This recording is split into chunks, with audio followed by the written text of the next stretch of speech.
vaat kus lugu, eks ole, mina nende nahkhiirtega olen tuttav ikka päris pikka aega juba, ligi 60 aastat. Aga esimest korda täna ma sain nüüd detektorit kasutada.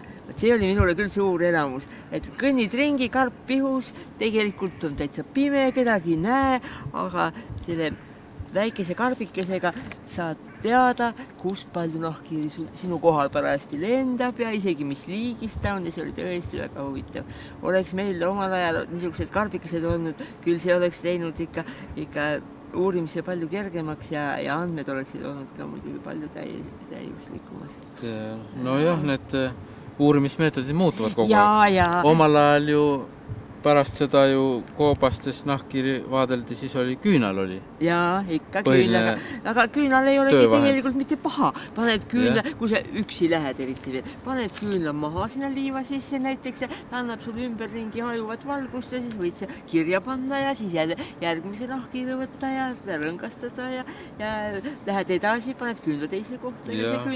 Aga mulle meeldis taskulamp ikka siis, ma nägin pragudesse ka. Jaa, seda muidugi. Need loomad, kes pragudes on, paljud nahkhiired talitavad pragudes. See on õige, kui on pragudid, siis küll. Ja peale selle, kui võtame kõrged koopad, muidugi, ega näiteks piusas see küünal sinna ikka päris lahe. Ja nüüd on meil, piusa jaoks ongi ja sellised prožektorid. Jaa, muidugi, see on ka väga suur. Jah, sest paneme prožektori maha ja 8 meetri kõrgusel kuskil magab nahkhiir ja valgustame lühikest aega ja binokliga saame määrata liiki. Selleks peab muidugi asja tundma hästi. Et binokliga liiki määrata. Sina teed seda nojah, sest meil on nahkhiirte loendused talvel koobastes ja me ikka määrame liigid ära. Sina ja Lauri teie määrate muidugi ära, aga üks tavakodanik või isegi kui ta on looduse huviline, ta leiab nahkhiire, ega ta ikka naljalt ei ütle üldse. Võib-olla suurkõrva ütlevad, teavad, et suured kõrvad on ja torkab silma, aga ega nahkhiire liiki nad ei erista küll tegelikult. Nojah, kui nad ei näe neid nahkhiiri. Isegi kui näeb. Mõni näeb elus väga harva neid. Jah, seda muidugi. Aga kui ta isegi kuskilt leiab mõne loomaks, võib-olla on ta surnud või mis, ja võtab kätte, ega tema küll ei tea, mis liigis see on. Ega inimesed ei erista nahkhiire liike. Aga määrajad on ju olemas, et on, kui on huvi, siis nagu taimi määratakse määra järgi või mingeid samblaid. Siis saab ju ja linde määratakse määra järgi. Peale selle ligidalt ju inimesed tavaliselt neid ei näe, ka nad lendavad pea kohal või krabistavad kusagil. Vaat linde inimesed tunnevad selle tõttu paremini, et neid on ikka kerge vaadata. Siis on tore. Niisugune lugu, jah. Kui hakata meenutama, missugused meetodid meil ikka olid, siis need võivad tunduda muidugi täiesti kohutavad, aga aeg oli teine ja mingi detektorid ei olnud ja kuidagi moodi oli vaja kindlaks teha, missugused nahkhiireliigid Eestis esinevad. Ma olen sulle rääkinud küll, eks ole, kuidas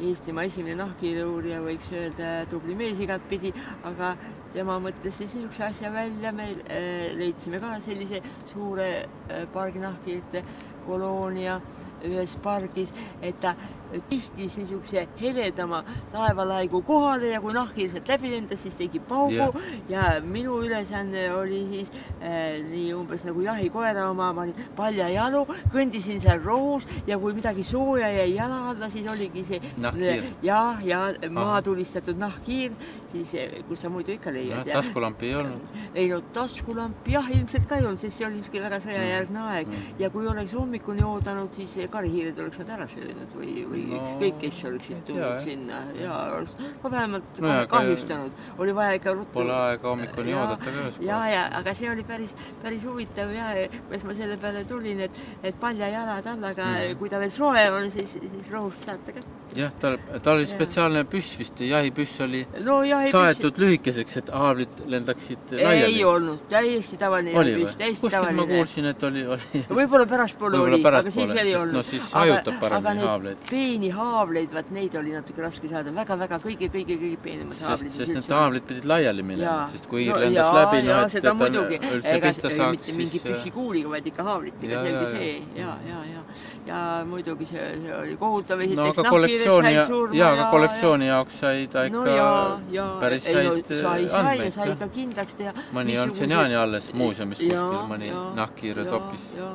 Et missugused liigid üldse siin Eestis on, vaat hakati kirjutama seda monograafiat Eesti imetajatest, oli vaja kindlaks teha see liigiline koostis. Nüüd ei kirjutata enam selliseid monograafiaid, ei ole vaja teada, mis liigid on. Ei, nüüd ei ole midagi vaja. Parem kui ei ole liike või parem kui ei ole teada. Teised ajad on ja 21. sajand on praegu. Just. Teie ajal oli 20. sajand oli alles poole peal. Ja seegi ei olnud veel päris poole peal, see 40. aastate lõpp. Ja. Vaat. No see on, jah. Aitäh!